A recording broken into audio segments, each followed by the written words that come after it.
Join us for On the Media, Saturday mornings at 7 on KSJE Farmington. San Juan Regional Medical Center is your community hospital, committed to making life better for the communities we are privileged to serve. In fact, better is our mission, improving lives through personalized health and care. What matters most to our patients matters most to us, offering a comprehensive range of inpatient, outpatient, and emergency care services so you can get the quality care you need right here at home. San Juan Regional Medical Center, celebrating life better here since 1910.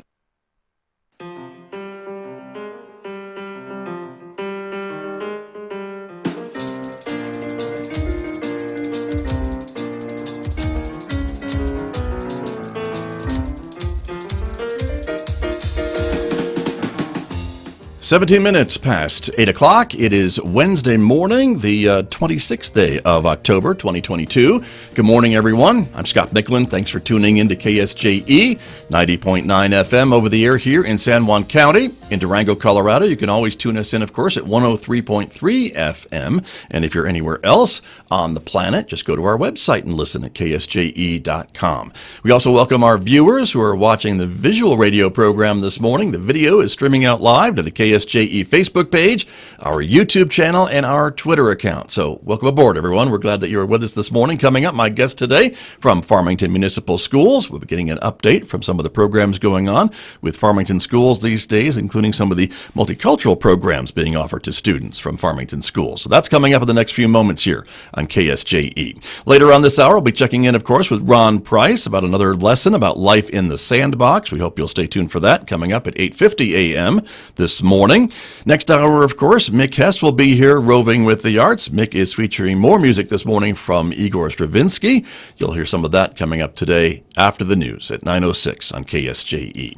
And don't forget, you can also listen to Right on Four Corners at 10:30. It's our local and regional author program.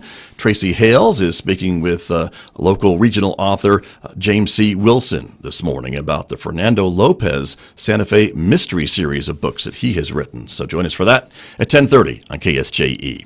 In addition to our Facebook, YouTube, and Twitter accounts, we invite you to connect with us on our Instagram page as well. And if you're a podcast person, you can find and listen to KSJE podcasts for free wherever you listen to podcasts. So just search for KSJE and sign up and maybe discover a new program that you may have missed.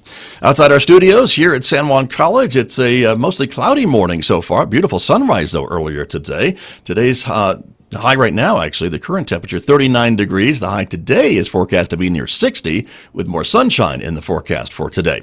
Partly cloudy skies overnight tonight with a low of 36, and then a change in the weather tomorrow with much colder weather on store for Thursday. Windy conditions as well.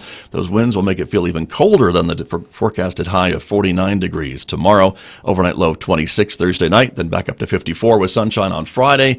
Upper 50s for Saturday and Sunday, with overnight lows, though, in the upper 20s. Well, let me introduce my guests who are here with me this morning, as I mentioned, representing Farmington Schools. Great to have them back in the studio with me. Superintendent Cody Deal is here. Mr. Deal, good morning. Good to have you here. Thank you. Good morning, Scott. How are you? And happy birthday. Thank you very much. Well, that's okay. Just a couple of days ago, so we're still celebrating. It's okay. Absolutely. So thank you very, very much. You brought with you a couple of folks, and then we'll have another guest joining us a little bit later on this morning. But I want to welcome back to the program Dr. Shaul Iron-Moccasin. Good morning to you. You are the Assistant Director of Multicultural Programs at Farmington Schools. That is correct. Good morning. Good morning. Thank you for being here. You bet. And also with you this morning and with us this morning is Diane Arrington. She is the Director of Multicultural Services at Farmington Schools. Good morning to you. Good morning. Great to have you here as well. Thank you all very much for coming in. And so, Mr. Deal, we'll get started by talking a little bit about things going on at Farmington Schools. And so the school year off to a pretty good start, I would hope, after the summer. Yeah, and it is. Like I said last time I was here, there's a lot of optimism in the district. I think we've got off to a great start. Coming back from COVID, there's some sense of normalcy. So yeah, it's been great. Been in a lot of schools. I told you last time I saw a lot of smiles, a lot of happy folks. With that being said, there's still a lot of work to do, and there's a big commitment and and we'll talk a little bit more about staff and how we're trying to take care of them as well. But yeah, absolutely, it's a great start, I believe. Okay, very, very good. Well, let's talk a little bit about some of the other things that are going on with Farmington Schools, and of course the reason that you all are here. And there was a junior chef competition recently, and so maybe talk to us a little bit about that. We're seeing some pictures on the screen for our visual radio audience this morning. Yeah, this was so cool. It was a great idea. Kelly Stradling, one of our food service folks over there at K-12 Elior, had this vision along with Marie Johnson of creating this little chef competition and junior chef competition. I was able to attend, and it was really neat to watch students, and it ranged from elementary students all the way up to high school students. And I believe our vision will be to have a school competition with the winners then coming together. So I only see it growing. We had the winners were a couple young ladies from McKinley Elementary, and the most amazing chips and salsa. They won with their salsa dish and had some deep fried, almost like fry bread sopapilla type chips. It was really good. They did a great job. All of the students did. So yeah, there they are on the screen, the judge's choice there from McKinley. So congratulations to them, and it says that they won $500 apiece. Yes. That's pretty nice first prize. Very cool. And you know, the panel of judges, we had the regional chef from K-12 Elior, one of their vice presidents was here, so it was a really cool deal. And a total of about 32 students took part. Yeah, yeah. Okay. And like I said, they ranged from all the elementary school all the way up to high school. So it was a pretty neat deal. Very good. Well, congratulations to your students and the others who competed, I guess, too, right? And for putting it together. And it sounds like we'll see more of these. Yes, that's the goal. Okay. All right. Very good. We'll move on and go to our next slide this morning to talk a little bit about your Teacher of the Year. Yeah, this is a great story. Mr. Joseph Walter, he's been with us for 28 years, all at McCormick Elementary. We had 73 teachers nominated in our district for Teacher of the Year, and they could be nominated by fellow teachers, colleagues, principals, community members. So we had 73 teachers in our district nominated, and Mr. Walter was chosen. Our Executive Director of Human Resources, Mr. Chris Pash, puts a committee together of former winners, and they go through the applicants or the teachers nominated and select a winner. And he was selected for Farmington Municipal Schools. Great story, so fun to watch. I was able to go into his classroom, and you know, he's one of our ELD teachers. And you see on the slide also the voice of McCormick. You know, he's able to when they send out their robocalls, he's able to do that for them, and he does it in Spanish as well as English. So. Nice. We really appreciate the time and effort that he's put into our district, and he's touched obviously many lives over the course of 28 years at McCormick Elementary School. So congratulations to Mr. Joseph Walter, Joey. Great story. Right, very much so, and really has a passion for education, obviously, and a passion for teaching. And I know, I'm assuming that you probably still maybe have some openings in your ranks, and I know some school districts do, and so I know he'd be a great role model for getting more folks into the teaching profession. Well, and absolutely, to that longevity, somebody to stay at a place for 28 years. Consistency and being able to grow and learn, and that's the great thing about Mr. Walter, is that he's and all of our teachers, you know, the support that we try to provide them, but wanting to stay in a place and continue to grow and improve. He does that. So yeah, he would be a great role model. You're absolutely right. Right. Well, and all the lives that you mentioned that he has touched in that time period, all those kids in his classes and just at the school, I'm sure too. Yes, absolutely. And you know, I was looking at some of the comments on our Facebook page when we posted it, and some of the former students who are now obviously adults, and probably he has students of students. Oh yeah, you right. know, he's been there a long time. So even our former one of our former media folks was a student of his. So yeah, it's a great story. Very much so. Well, congratulations to him and to all of the students who've had a chance to be in his classes over these years, right? Well, those 28 years. Absolutely, and to the other 73 teachers, and I will say that, and the number could even grow, right? Mm-hmm. So. We have so many teachers and staff committed to our students in this district, along with our community. So congratulations to those as well that were nominated. Very true. Very true. Very good. Some other events that are going on as well in the district, a health fair, and some other honors for some employees. Yeah, so a couple weeks ago we had a health fair for our staff, and we did it on a Monday afternoon where we have our early release after our PLC time, and so we had community members there, organizations dedicated to the health and safety and well-being of our community. So yeah, it was a neat event for our staff, and we'd love to see that grow as well. Right. So sent out a survey after. Our director of nursing and wellness sent out a survey. How do we get better? And so how do we grow this? And that's one of our goals, is to continue to take good things that we're doing in Farmington Municipal Schools, make them better, make things that are great, make them greater. I think you saw that last time I was here on the slide. Right. Right.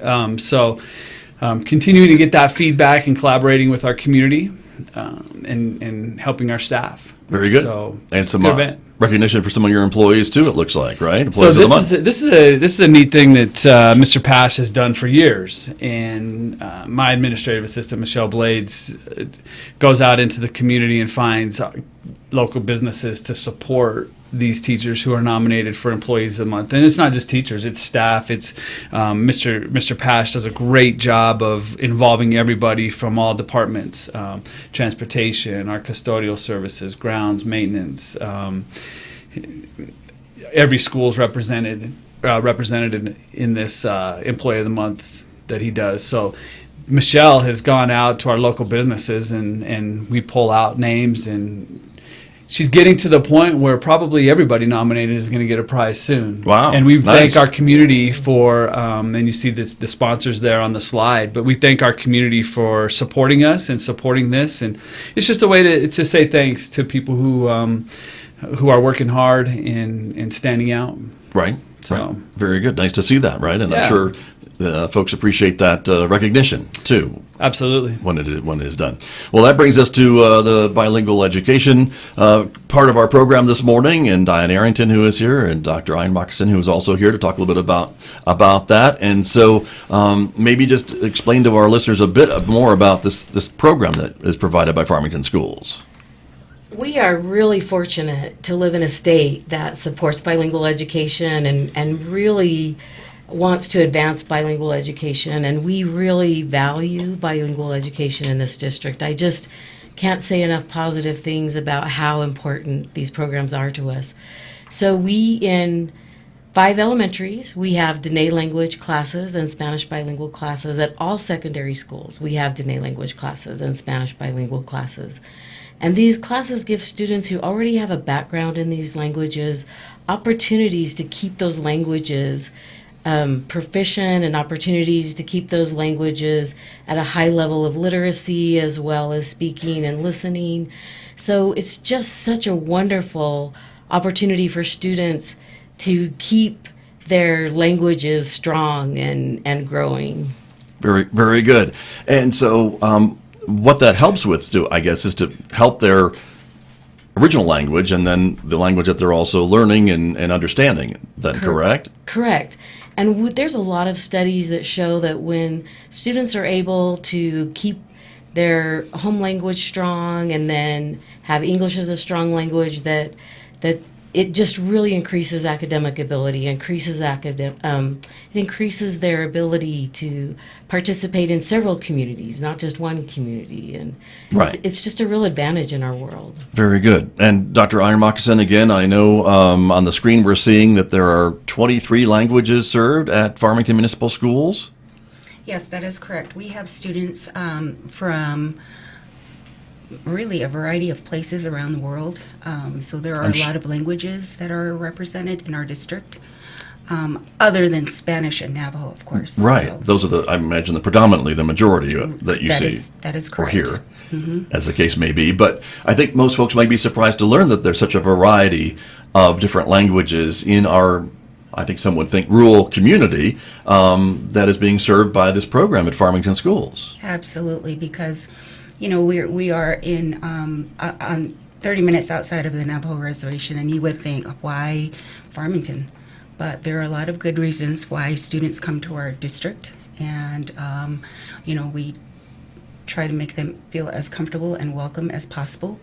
So, and we're always glad to have the variety of students that we have. We're very appreciative of, because we get to learn from them as well. I imagine you would. That's true. Very true. And Diane Arrington, is it difficult maybe to find staffing that can help with some of these other languages that maybe aren't the majority languages that we think about, like the Spanish and the Navajo that we would think we would have in our school district, but maybe not some of the other ones that apparently are here as well?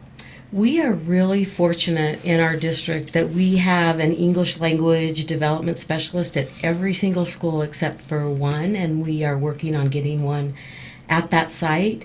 And these site specialists are really trained, no matter what language a student speaks, to help that student feel comfortable in schools and to learn English. So we're just really fortunate in our district to have that type of staff. And we're pretty well staffed with that. Right. Well, that's good to hear. And again, congratulations to that. There's a note on the slide here, too, that, 27 students will be recipients of a bilingual seal in their diplomas when they graduate.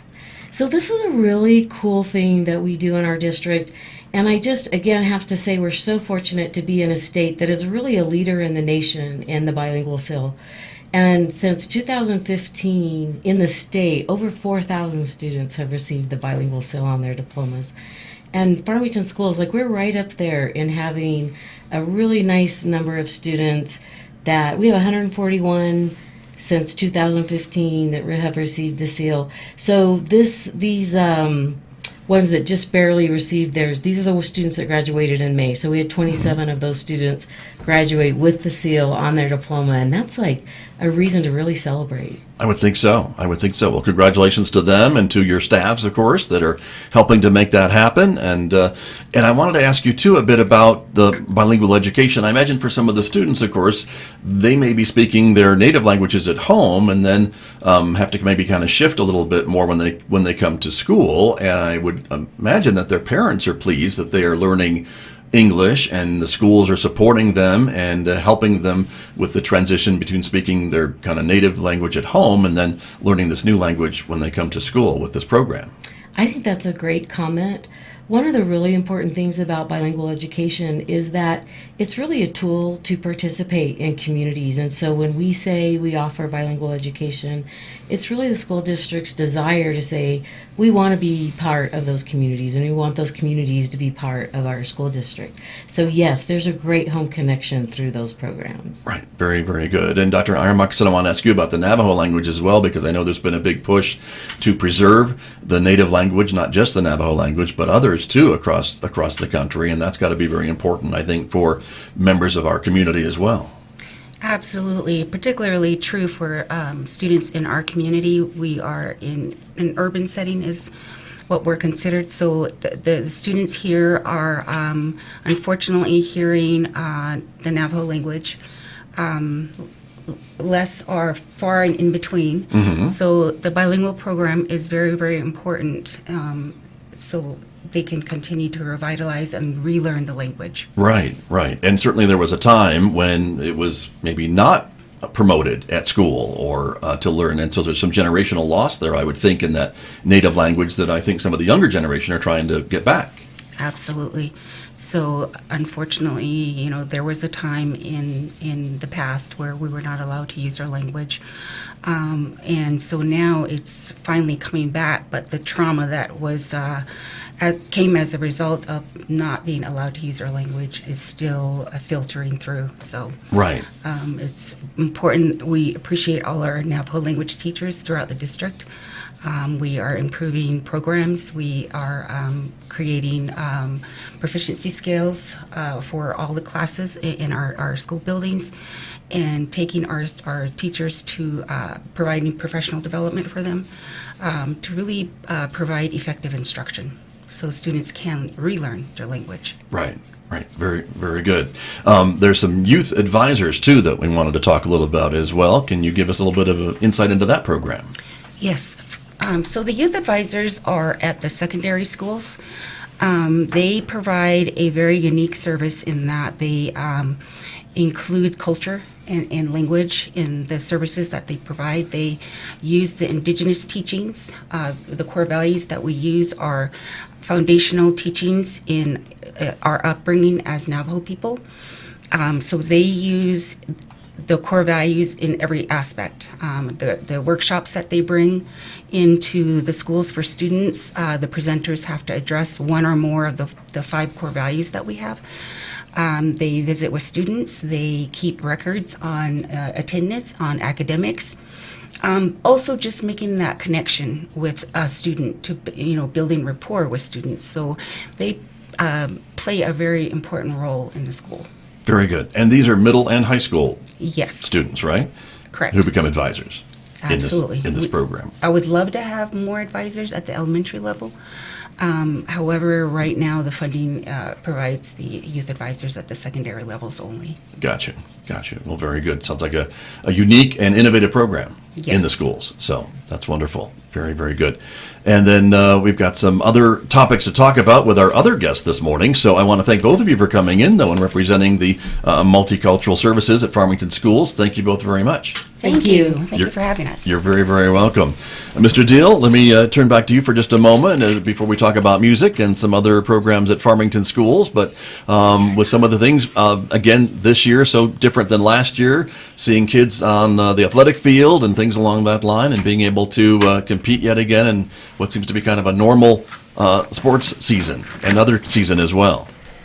Yeah, and this would be a great segue to Mr. Fear in regards to the Fine Arts program as well. So one thing that I will say, the more students that we have present and active in our schools, the better they do academically as well. So we presented at our school board meeting last week, and I wish I had the slide in front of me, but the number of students we have participating, I think we may have talked about this with Mr. Gamboa a couple months ago as well, has increased, I won't say exponentially, but it's increased a lot. So it's great to see, good to see our students back on the fields. Fall sports are winding down, and winter sports are kicking off. Although we have a couple of district championship football games Friday night. Both Piedra Vista High School and Farmington High School will be playing for the district championship in football. So that's exciting. Yeah, very much so. Well, very good. And just like that, we have had a little shift here in our guests. Daniel Fear is joining us here in the studio. Welcome. Good to have you here. Thank you for being here. Always excited. And to kind of tag on to that, one of the numbers that we presented at the school board meeting was 33% of the students enrolled in Farmington schools in grades 6 through 12 are in a performing arts class. So I think that's a fantastic number to come back from the pandemic with, and right. A great place to keep growing from. Very much, very much. Well, congratulations. And I think I think we hear a lot about funding and how important that is for some of these programs as well. And I think kudos to the administration and school board for supporting the music programs. Yeah, absolutely. We have a strong support from the school board. We're part of the budget process every year, so our needs are always met, and they continue to grow. So very, very good. Well, it's great to have you here to talk a little bit about some of the other upcoming art and music things happening at Farmington Schools. Exactly. The most exciting thing is today at 4 o'clock at the Hutch, at the football stadium at FHS, the District Marching Festival is taking place. And so we have 5 schools from San Juan County that are going to be performing their marching show for probably the last time this year. It's free admission, and I think everybody should come out and watch. PV Band just performed last Saturday in Rio Rancho, took 3rd place in Class 2A, and Farmington High School was a participant in Class 3A, so they had very good shows last Saturday, and they're ready to cap off the year this year. Okay, very, very good. And so how big of a deal are you seeing it in your students to be back, being able to do competitions like this and just be out and do the things that they have enjoyed that they couldn't do for the last maybe couple of years? It's huge. It's very huge. Personally, my daughter is a 10th grader at PV in the marching band, and she's having such a much better year this year, being able to be involved and do those things again. She's also a Pantera, so we hardly ever see her, but it's great. All the kids I speak to are just, the smiles on their face say it all, that they're ready to be out there and perform again and making music with each other. So right, very good. And why am I not surprised your daughter would be in marching band? I think that probably runs in the family, but there you go. Anything else that's coming up that we want to mention this morning? No, yeah, I do. There's a lot going on. November 11th, the Northwest New Mexico Four Corners Honor Choir is going to be at the Toronto Christmas Performing Arts Theater. Mm-hmm. And November 9th through 12th, our theater programs are hosting the State Theater Competition here at San Juan College. How about that? Yeah. Wow. And that'll bring in then students from all over, I We'll guess, have right? students Won't it? from all over the state, all the way up from Las Cruces, hopefully Artesia, Roswell, Albuquerque will be up here at San Juan College showing off their theater top chops. Okay. Very, very good. Well, good luck to them and to you, and thank you for coming in to share all that with us this morning. I appreciate it very much. Mr. Deal, again, art's another big important part of the school experience, along with athletics and academics and everything else, right? Yeah, absolutely. And as I said, the more students are involved, the happier they are. You talk about Mr. Fear's daughter having a better experience. It's not just about math and reading and language arts. Students being involved, and I want to thank Miss Arrington and Dr. Ironmoxen and Mr. Fear for what they do being here. Those are the programs that keep kids in school, that keep them active, interested. And there's so many more, and I can't wait to bring others next month to talk about them. But they do an amazing job, and we're really excited for what's to come. Right. And I love that his daughter's smiling. We're all smiles here. Well, I mentioned there's a lot of that going That's around. great. That's very true. Before we run out of time this morning, I think there's one other thing to mention. You still got the Help Wanted sign outside the door there at the Farmington schools? Yes, we do. More importantly, Scott, I want to thank the teachers and staff that we have. And they're working so hard. I've been in all of our schools, and the commitment, the support, and we're going to keep growing. And I've talked to our administrators, our principals who are running our schools, and maybe a little shift in our vision about how things work in Farmington Municipal Schools. We have to support our teachers better and trust our teachers. And it's not Farmington Municipal Schools, it's the country, right? So we talk about how to support our teachers. It's the hardest job, I believe, right now in America.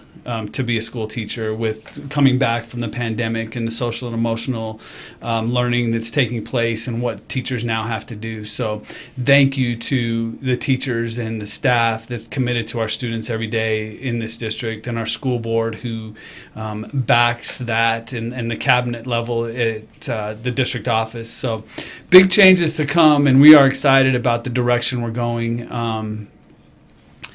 It's a tough gig right now, right? But we're going to support one another, and we're going to keep growing. Very good, very good. Well, Ms. Jill, thank you for coming in this morning. Always appreciate it. We'll see you next month, as you said. Yep. And can't wait to see you bring next month. Looking forward to it. Thank you for having us. You're very welcome. My guest this morning, Mr. Fear, thank you for coming in. Thank you. Always a pleasure. Good to see you, and thank you for joining us as well, everyone. My guest this morning from Farmington Municipal Schools with me on KSJE.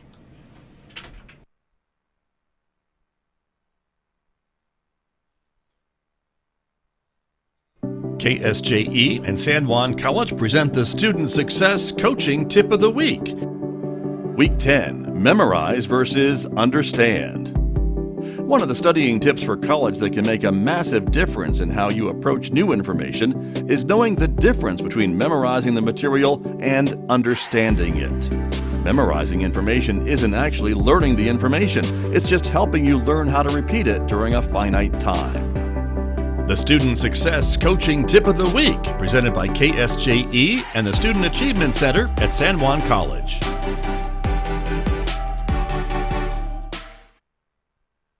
Four Corners Musical Theater Company presents Sweeney Todd, the Demon Barber of Fleet Street at the Farmington Civic Center, October 20th through the 30th.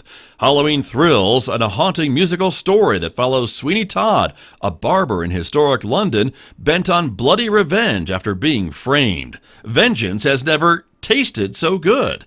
Tickets at fmtn.org/shows or at the Farmington Civic Center box office. Sweeney Todd, the Demon Barber of Fleet Street. KSJE is supported by the Farmington Museum. What if you could jump into the world of wild kratts and swing through the trees like a monkey, or hunt like a dragonfish? Now you can.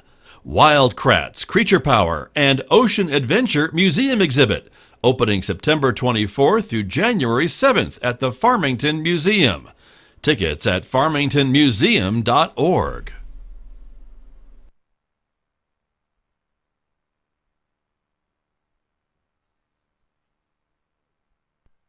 This is the Engines of Our Ingenuity.